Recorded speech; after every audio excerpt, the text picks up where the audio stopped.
Yesterday, he spent some time trying to convince everyone that they have a great quarterback in Sam Darnold, the guy that they are trying to kick to the curb. Here's Tepper boosting the guy that we all think is on borrowed time in Carolina. Let's have a listen. Quarterback position is always the most important position on the field. And as Scott Fitter has mentioned many times, we're always looking. Just want to say one thing. I do think we have a very good quarterback in Sam Darnold. You know, the first 3 games, as I recall, we won.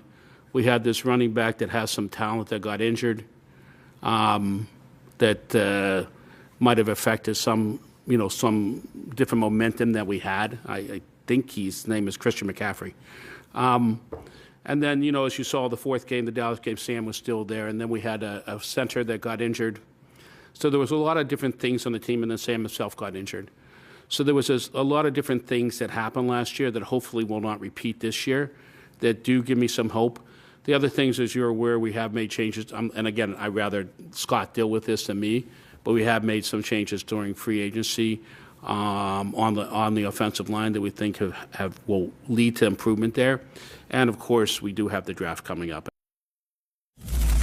Look, I'm past listening to excuses. Every team can make excuses for why they didn't achieve their goals. Every team has injuries. And we talked about this last night on PFTPM. We played some of that clip, Chris.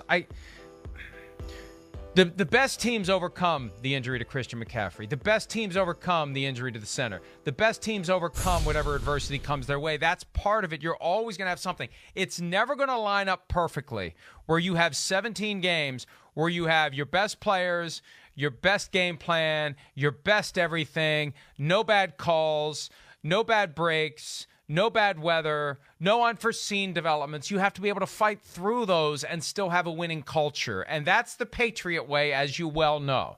When someone gets injured, there are no excuses. It's next man up, it's do your job, and it is an expectation that the person who steps into the lineup will perform at the same level as the person he's replacing.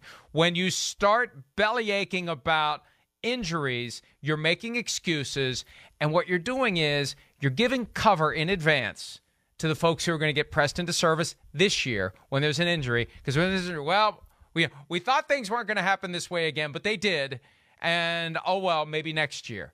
That's a mindset that starts at the top of the organization that David Tepper's got to get out of there. Take a cue from Bill Belichick. Don't talk like that. Am I right or am I wrong? No, you're not wrong. You're not. Yeah, I think they're in the process of trying to get there and build that there. There's just not enough there for the organization to be able to overcome some of that stuff quite yet. That would be like what I would say. I don't think you're wrong at all. I don't. I just don't think they're quite there to where they can quite deal with the haymaker every now and then and go, whoa, we're a little wobbly, but we'll be okay. Just because, again, the offensive. Wouldn't you rather? You know what? Yeah. Chris, it would be better if he said that. I know. It would be better if he said, we've had some adversity that we've had to fight through, and we don't yet have the infrastructure that we can deal with adversity, like some of the teams out there that are consistently successful, that they get a guy injured, they just keep going. Right. They have something bad happen, they just keep going. They get screwed by a bad call and lose a game, they just keep going. We're aspiring to get to that point where no amount of adversity throws us off of our goal of being a consistent contender. That's a message, if I'm a Carolina fan, makes me feel a hell of a lot better than making excuses for why things went wrong last year. Yeah, I hear you there. I hear you there. The one thing I'll say with the excuse thing, and again, not to say it's an excuse or whatever, but I hear you. It kind of comes off that way a little bit.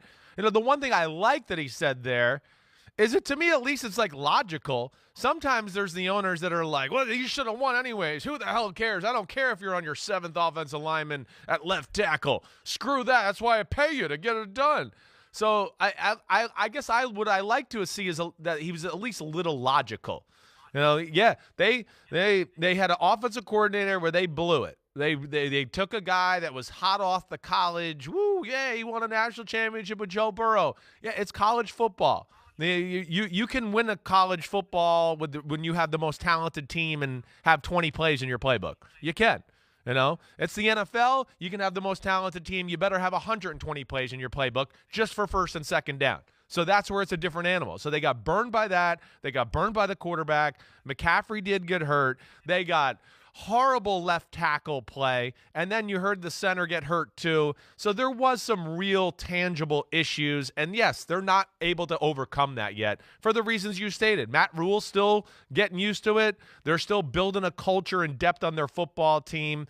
So this is it, though. I do think this is the year, and they better get at least really close to the playoffs, I think. If Matt Rule probably wants to save his job, they probably got to get like really close at the very least. If they go 6-11 or something like that, then I think it's probably see you later. When we have these conversations about developing a franchise that deals with adversity, and the adversity will always be there, and there will always be something that conspires to keep you from being ideally what you want to be. I am reminded of that classic sequence from Goodfellas where Ray Liotta says, business is bad, F you, pay me. Oh, you had a fire, F you, pay me. Place got hit by lightning, F you, pay me. Apparently we may hear that later. But that's my point. Those things don't matter. Once you are locked in as the owner of an NFL team, all this stuff is going to keep coming. And you're either going to weather that storm or you're not, and you're going to tell everybody after the fact, hey, what was I supposed to do? There was a storm. So we'll see if they get there. Hi, I'm Mike Tirico, and thanks for watching. Make sure to hit subscribe for the latest news and highlights from NBC Sports.